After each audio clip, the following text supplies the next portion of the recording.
नमस्कार, आप देख रहे हैं कैपिटल टीवी की स्पेशल स्टोरी और मैं हूं आपके साथ पारुल त्रिपाठी। केरल के वायनाड में लैंडस्लाइड से जान गंवाने वालों की संख्या खबर लिखने तक 270 थी। मलबे में अभी भी दबी हो सकती हैं कई जिंदगियां।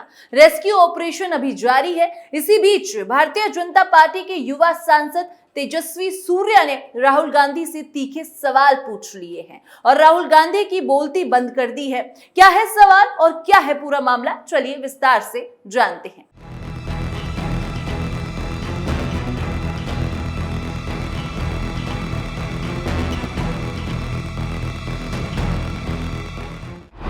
वायनाड हादसे के लिए राहुल गांधी जिम्मेदार। तेजस्वी सूर्या ने राहुल गांधी की खोली पोल।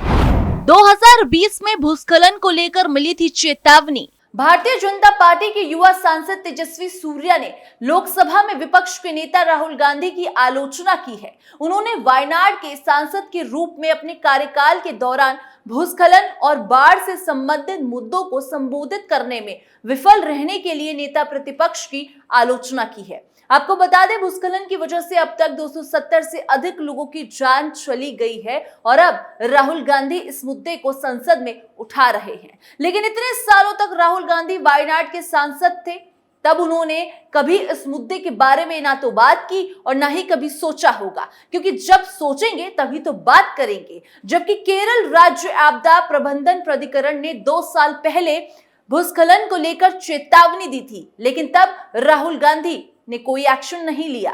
इसी पर वायनाड भूस्खलन पर तेजस्वी सूर्या ने कहा कि राहुल गांधी की वायनाड से सांसद बनने की बात से पिछले 1800 दिनों में उन्होंने संसद में एक बार भी भूस्खलन और बाढ़ का मुद्दा नहीं उठाया है। 2020 में केरल राज्य आपदा प्रबंधन प्राधिकरण ने वायनाड में भूस्खलन प्रवण क्षेत्रों से 4000 परिवारों को स्थानांतरित करने की सलाह दी थी। आज तक कोई कार्रवाई नहीं की गई और वायनाड का प्रतिनिधित्व करने वाले सांसद ने आज तक इस मुद्दे को उठाया भी नहीं। तेजस्वी सूर्या ने आगे कहा, केरल के वन मंत्री ने विधानसभा में स्वीकार किया कि वे अवैध अतिक्रमण हटाने में असमर्थ हैं, क्योंकि उन पर विभिन्न धार्मिक संगठनों का दबाव है। सदन में नियम 197 के तहत प्राकृतिक आपदा पर ध्यानाकर्षण प्रस्ताव पर अपनी बात रखते हुए सूर्या ने कहा कि पिछले 5 सालों में केरल में कई प्राकृतिक आपदाएं, खासकर भूस्खलन की घटनाएं हुई है, जिनमें कई निर्दोष लोगों की जान गई है। उन्होंने सवाल किया कि केंद्र और राज्य सरकार ने क्या कदम उठाए हैं। सूर्या ने कहा कि वायनाड से 5 साल तक सांसद रहे नेता ने वहां की प्राकृतिक आपदा को लेकर कभी आवाज नहीं उठाई, जबकि 2020 में पहले से लैंडस्लाइड को लेकर चेतावनी दी गई थी, लेकिन फिर भी राज्य सरकार ने कोई एक्शन नहीं लिया। अब अभी हाल ही में केरल में हुई लैंडस्लाइड की घटना पर भी केरल सरकार बचती दिख रही है। अमित शाह ने केरल सीएम की खोली पोल।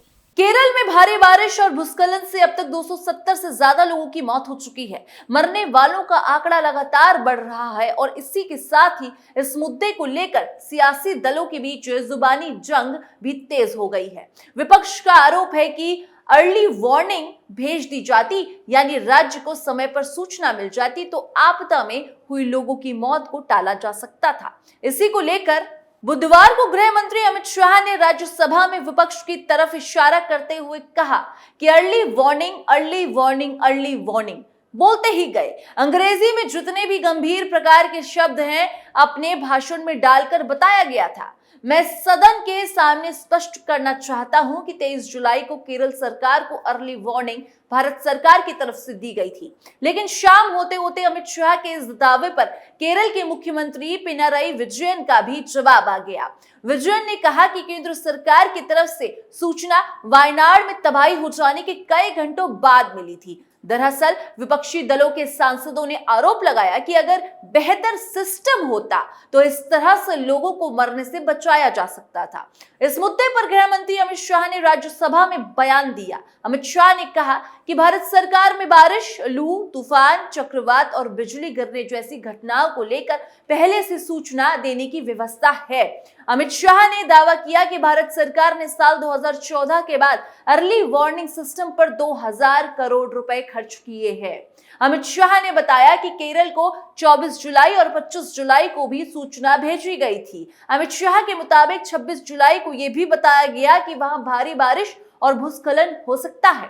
अमित शाह के बयान के बाद केरल के मुख्यमंत्री पिनराई विजयन ने बुधवार शाम पत्रकारों से बातचीत में कहा कि केंद्र सरकार की तरफ से रेड अलर्ट की सूचना वायनाड में तबाही हो जाने के कई घंटों बाद मिली थी। विजयन के मुताबिक अमित शाह का बयान तथ्यों पर आधारित नहीं है। विजयन ने कहा कि 23 जुलाई से 30 जुलाई के बीच मौसम विभाग ने केरल में भारी बारिश का कोई ऑरेंज अलर्ट जारी नहीं किया था।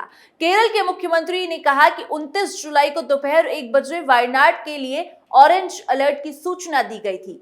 वायनाड के लिए रेड अलर्ट और भारी बारिश की संभावना की सूचना 30 जुलाई को सुबह 6 बजे भूस्खलन के बाद भेजी गई थी। विजयन के मुताबिक मौसम विभाग ने जो ऑरेंज अलर्ट भेजा था उसका मतलब है कि वायनाड में 115 मिलीमीटर से 204 मिलीमीटर के बीच बारिश होनी थी, जबकि वायनाड में 48 घंटों में 572 मिलीमीटर बारिश हुई, जो शुरुआती अनुमान से काफी ज्यादा है। अब सीएम विजयन ने जो दावा किया है, अमित शाह उसके भी जबरदस्त पलटवार करते हुए नजर आए हैं। अमित शाह जिस वक्त राज्यसभा में बयान दे रहे थे, उसी वक्त विपक्ष के सांसद इस पर कुछ बोलना चाह रहे थे।